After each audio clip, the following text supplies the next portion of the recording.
Hello and Merry Christmas from Consuming Passions. Well, if it is or it isn't actually Christmas, it's always a good time to make Christmas puddings. You see, they keep so well. In fact, like many of us, they even improve with age. So it's a good idea to make them well in advance. Now, traditional Christmas puddings are often dark and heavy, and positively the last thing you'd need to conclude the Christmas feast. But not so the Consuming Passions Australian lighter Christmas pudding. Why Australian? Well, because the key ingredient is Australia's most popular nut, the macadamia. And we'll start the recipe with them. I use a couple of 100 grams of macadamia nuts, unsalted of course, and whacking them with a rolling pin. The macadamia is high in unsaturated fat, and that's the good fat we should be using to replace saturated fats in our diet. You'd find plenty of saturated fat in an old-fashioned Christmas plum pudding. It doesn't matter how roughly this is done, or if there are some big bits remaining.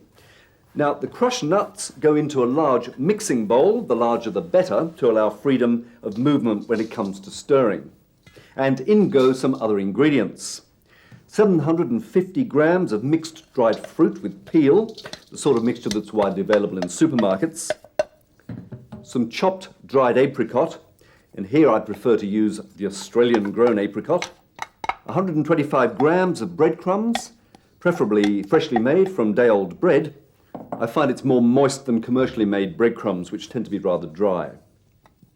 150 grams of self-raising flour, and the grated rind of a lemon. Now to spice, I use grated nutmeg, and you could add cinnamon and mixed spice.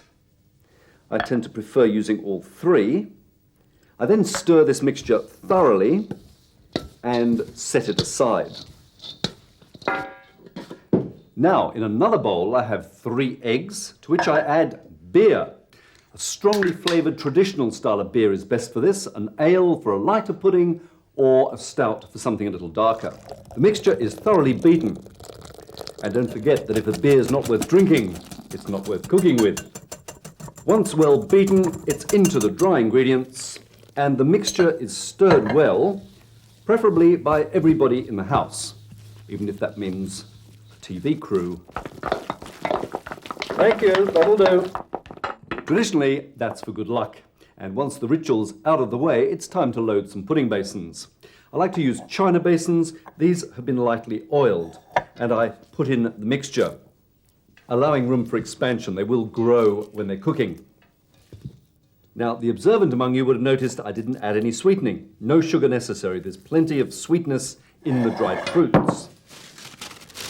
Now I cover the pudding mix with baking paper. I find the easiest way to do this is to fold a piece of square paper like this.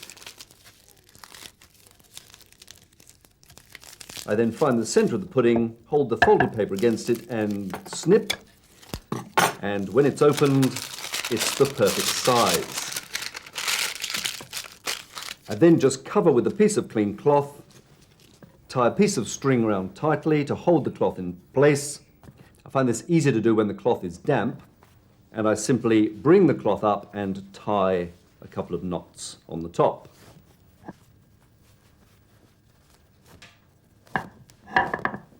Once tied, it can be put in a cool, dry place for storage until Christmas Day. On that day, it goes into a large saucepan of water. The water should come up to about halfway up the basin. It's then steamed for about 5 hours until it's ready to serve. Now, an accompaniment. Now I find the perfect lighter partner for this pud is a yoghurt thickened with orange. A good cup of natural yoghurt is mixed with the grated rind of an orange and a couple of teaspoons of orange liqueur.